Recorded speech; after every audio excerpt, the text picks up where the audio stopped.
बांग्लादेश की प्रधानमंत्री शेख हसीना ने कहा कि वह चाहती हैं कि तीस्ता प्रोजेक्ट चीन के बजाय भारत को दिया जाना चाहिए। भारत और चीन दोनों ने इस वेंचर में दिलचस्पी दिखाई है। ऐसे में हसीना ने कहा कि भारत तीस्ता नदी के बांग्लादेशी हिस्से के संरक्षण और विकास की परियोजना को अपने हाथ में ले तो चीजें ज्यादा बेहतर हो सकती हैं। पिछले महीने नई दिल्ली की यात्रा के दौरान हसीना ने नरेंद्र मोदी के साथ इस परियोजना पर बात की थी। तीस्ता प्रोजेक्ट की लागत करीब $1 अरब है। हसीना के भारत दौरे के समय मोदी ने कहा था कि दोनों देशों की साझा 54 नदियों में से एक तीस्ता के संरक्षण और प्रबंधन पर बातचीत के लिए इंडिया से एक टेक्निकल टीम ढाका जाएगी।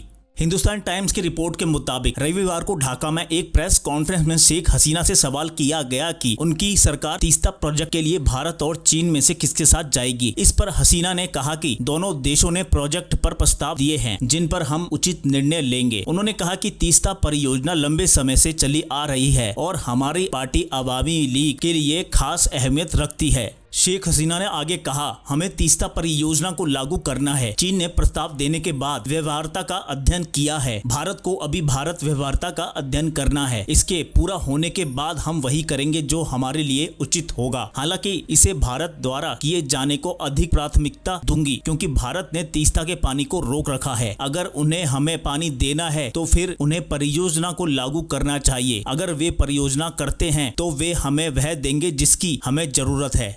शेख हसीना का ये बयान ऐसे समय आया है जब हाल ही में उन्होंने अपना चीन दौरा कम करते हुए एक दिन पहले ढाका वापस आना चुना था। इसके पीछे की वजह चीन की ओर से तय वादों पर मुकर जाना बताया गया है। ऐसे में अब उन्होंने तीस्ता प्रोजेक्ट पर भारत को फेवरेट कहते हुए चीन को भी संदेश दिया है। तीस्ता अकेली ऐसी नदी है जिस पर भारत और बांग्लादेश पश्चिम बंगाल सरकार की आपत्तियों के चलते जल बंटवारे के समझौते को पूरा नहीं कर सके हैं। भारत के संविधान के तहत ऐसे जल बंटवारे के समझौतों के लिए राज्य सरकारों की सहमति अनिवार्य है। तीस्ता के पानी को साझा करने के लिए एक मसौदा समझौते को 2011 में अंतिम रूप दिया गया था, लेकिन पश्चिम बंगाल की मुख्यमंत्री ममता बनर्जी के विरोध के कारण इस पर हस्ताक्षर नहीं हो सके। उन्होंने कहा था कि इस संधि के कारण राज्य के कुछ हिस्से सूखे रह जाएंगे।